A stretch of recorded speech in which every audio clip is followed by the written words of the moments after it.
So you ಎಸ್ನಾಗ ಒಂದು 5 star hotel ಇತ್ತು. ಆ ಹೋಟೆಲ್ಗೆ ಒಬ್ಬ ಡೋರ್ಮನ್ ಇದ್ದ. ಡೋರ್ಮನಿಂದ ಐಡ್ಲಿ ಕೆಲಸ ಏನಪ್ಪ ಅಂದ್ರೆ ಡೋರ್ ಹಾಕೋದು ತೆಗೆಯೋದು ಅಷ್ಟೆ. ಸೊ ಅಲ್ಲೊಬ್ಬ ಹೊಸ ಮ್ಯಾನೇಜರ್ ಬಂದ.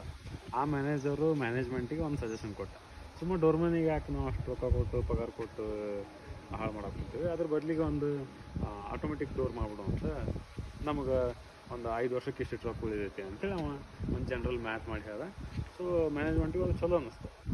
ಆರು ತಗೋದಷ್ಟು ಮಾಡೋಣಂತ, ರೊಕ್ಕ ಉಳಿದೈತಿ ಅಂದ್ರೆ ಮಾಡೋಣ ಅಂತೇಳಿ ಡಿಸಿಷನ್ ತೊಗೊಂಡು ಡೋರ್ಮನಿಗೆ ಫೈರ್ ಮಾಡಿ ಆಟೋಮೆಟಿಕ್ ಡೋರ್ ಕುಂದಿರ್ಸೋದು. ಎಲ್ಲ ಚಲೋ ನಡೆಯಕ್ಕೆ. ಆಮೇಲೆ ಒಂದು 2 ವರ್ಷ ಆದ್ಮೇಲೆ ಅವರು ರೆವೆನ್ಯೂ ರಿಪೋರ್ಟ್ ಎಲ್ಲ ತೆಗೆದು ನೋಡಿದ್ರು ಹೋಟೆಲಿಂದ.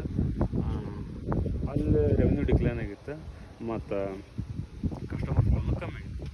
ಸೊ ಹಿಂಗೆ ಆಗಪ್ಪ ಇದು ಅಂತೇಳಿ ಅವರು ರೆಟ್ರೋಸ್ಪೆಕ್ಟ್ ಮಾಡಿ ನೋಡಿದ್ರು. ಮಾಡಿದಾಗ ಅಲ್ಲಿ ಡೋರ್ಮನಿಂದ ಒಂದು ಸ್ವಲ್ಪ ಕೆಲಸ ಭಾಳ ಇತ್ತು.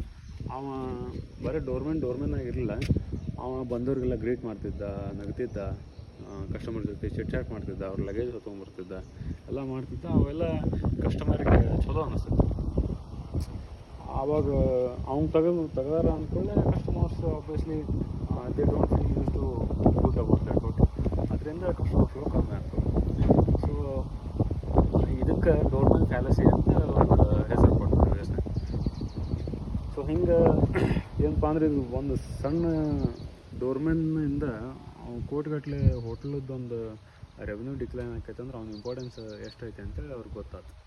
ಸೊ ಹಿಂಗೆ ನಮ್ಮ ಪರ್ಸ್ನಲ್ ಲೈಫ್ನಾಗ ಇದನ್ನ ನಾವು ಅಪ್ಲೈ ಮಾಡ್ಕೊಳಕ್ಕೆ ಟ್ರೈ ಮಾಡಿದ್ವಿ ಅಂದ್ರೆ ನಮ್ಮ ಲೈಫ್ನಾಗೂ ನಾವು ಅದು ಇದು ನಾವು ವೇಸ್ಟ್ ಅಲ್ಲಿ ರೊಕ್ಕ ಹಾಕತ್ತೀವಿ, ಇಲ್ಲಿ ರೊಕ್ಕ ಹಾಕತ್ತೀವಿ, ಅದಕ್ಕೆ ಇಷ್ಟು ಖರ್ಚು ಮಾಡ್ತೀವಿ, ಇದಕ್ಕೆ ಇಷ್ಟು ಖರ್ಚು ಮಾಡ್ತೀವಿ ಅಂತೇಳಿ ಒಂದಿಷ್ಟು ಖರ್ಚುಗಳನ್ನ ಕಟ್ ಮಾಡಿ ರೊಕ್ಕ ಹೊಸಕ್ಕೆ ಟ್ರೈ ಮಾಡ್ತೇವೆ. ಬಟ್ ಸಮ್ಟೈಮ್ಸ್ ಏನಾಗ್ತಪ್ಪ ಅಂದ್ರೆ ಆ ವೇಸ್ಟ್ ಅನ್ನೋದು ವೇಸ್ಟ್ ಇರೋಂಗಿಲ್ಲ. ಅದು ನಮ್ಮ ಲಾಂಗ್ ರನ್ನಾಗೆ ಹೆಂಗಾರ ಒಂದು ಬೆನಿಫಿಟ್ ಕೊಡೋದು ಇರ್ತದೆ. ಎಲ್ಲನೂ ಅಲ್ಲ, ಒಂದಿಷ್ಟು ಖರ್ಚುಗಳು.